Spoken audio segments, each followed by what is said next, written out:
Today I am going to explain question number 12 and 13. 12. Question number 12 now first. Side AB and BC of and median AD of triangle ABC. एक triangle ABC की side AB, side BC and median AD. Look here. Side AB, side BC and median AD are respectively proportional to the side PQ, QR and median PM. PQ, QR and median PM. चलो PM लिख देते हैं, no problem यहाँ पे. Then we have to show these two triangles are similar. ये side upon ये side, ये पूरा अपॉन ये पूरा, और ये median AD upon PM. It is given and we have to show ये दोनों ट्रायंगल सिमिलर हैं. अब देखो ये साइड अपॉन ये साइड, ये साइड अपॉन ये साइड दिया, ठीक है. ये अपॉन ये दिया, काश ये अपॉन ये दे देते तो ऐसे लग जाता, लेकिन वो ना दे के उन्हें मीडियन दे दी, AD अपॉन PM. अब हमें शो करना है कि दोनों ट्रायंगल कैसे हैं, सिमिलर है. So look here how to prove. It's very simple. First you will write whatever is given. Whatever is given here, AB upon PQ, BC upon QR and AD upon PM. हमने दो किसी PN लिख दिया तो चल PN ही चल देते हैं, कोई दिक्कत नहीं. ये तीनों इक्वल है. हमें शो करना पूरा ट्रायंगल. अब दिक्कत आ रही है, या तो कोई एक एंगल इक्वल होता तो ये अपॉन ये और ये अपॉन ये और ऐसे हो जाता, या ये साइड होती. चलो हम फिर भी कुछ यूज़ करते हैं. तो हम क्या करेंगे, हम लिखा AB अपॉन PQ, ठीक है. BC upon QR, AD upon PN. BC upon QR हम लिख सकते हैं half BC upon half QR.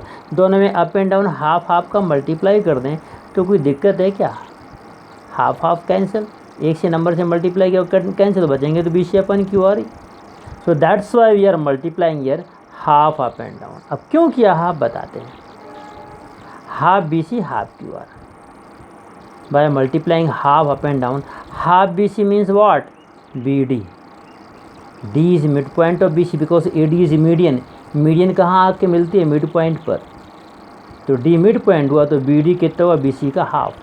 That's why इस हाफ BC को हमने अगले स्टेप में AB अपॉन PQ जो कहते हो, half BC means BD and half QR means QN. Half QR means QN और ये AD अपॉन PN जो कहते हो रहने दिया.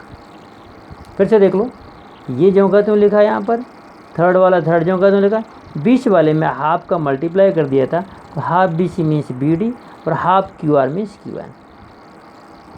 तो अब क्या बन गया भाई, AB upon PQ, AB upon PQ, BD upon QN, BD upon QN and AD upon PN, AD upon PN. अरे तो ये तो इसका मतलब ये दोनों छोटे ट्रायंगल आपस में सिमिलर हो गए. So this implies ABD similar PQN, ABD similar triangle PQN by SSS. चलो कोई बात नहीं, हमें तो दोनों बड़े ट्रायंगल करने थे पर छोटे हो गए, कोई दिक्कत नहीं. इन छोटे के सिमिलर हो जाने से हमें एक बात मिली. Now these two are similar by SSS. So if two triangles are similar, then their corresponding angles are equal. It means this angle B equals to angle Q. ये एंगल इसके बराबर होगा, ये इसके बराबर होगा, ये इसके बराबर होगा. खैर हमारे लिए B से काम है तो इसका मतलब B और Q आपस में क्या है, इक्वल हो गए. बस यहीं से हमारा काम बन गया. अब एंगल B और Q इक्वल मिल गए हैं तो हम पूरे बड़े ट्रायंगल की बात करते हैं. Triangle ABC and triangle PQR. AB upon PQ already given, BC upon QR already given है कि नहीं. And angle B equals to Q अभी अभी हमने प्रूव किया है. So proved above. So now अब इन दोनों बड़े ट्रायंगल में क्या लग गया, this upon this and angle B equals to Q. So by S A S both the triangles are similar, don't write congruent, similar. Hence A B C और P Q R क्या बन गए, similar बन गए। फिर से video को दोबारा देख के दो बार तीन बार देखें, समझ में आएगा। ठीक है, अब एक और क्वेश्चन इसी वीडियो में इंक्लूड करते हैं, दैट इज क्वेश्चन नंबर 13।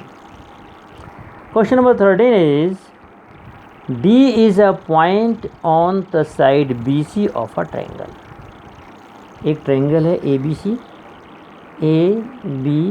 सी, उसमें डी कोई पॉइंट है। अब किस तरीके से है,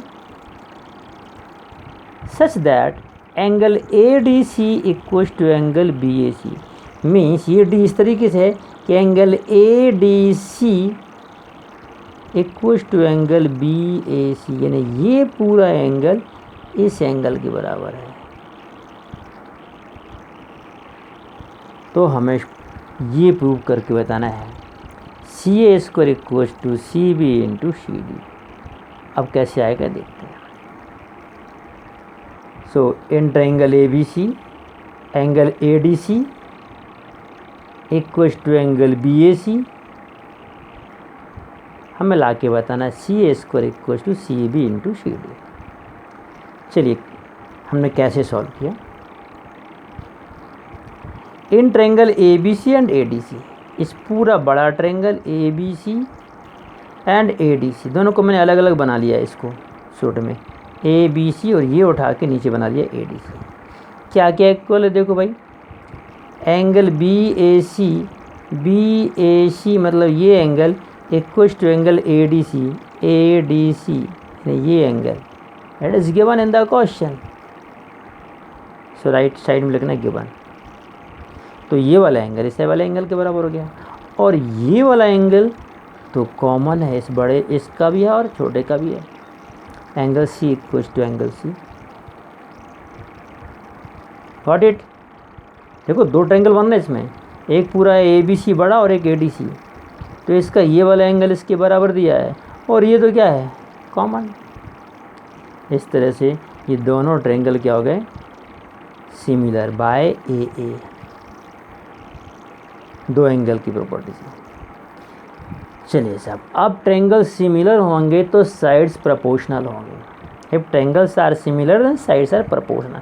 अब कौन सी साइड की जोड़ी किससे बन रही है ये डिसाइड करते हैं हम एंगल की हेल्प से। ठीक, देखो भाई इसमें एंगल ए ये है और इसमें एंगल डी आपस में इक्वल है, तो ए और डी की अपोजिट, ए की अपोजिट यहाँ कौन है बी सी, और यहाँ कौन है ए सी, तो बी सी और ए सी की जोड़ी बनेगी। बी सी को हम लिखिए सी बी अपॉन सी ए। बी सी भी लिख सकते हैं पर सी बी सी लिख रहे हैं, क्वेश्चन में सी को आगे लिखा है तो समझाने के लिए।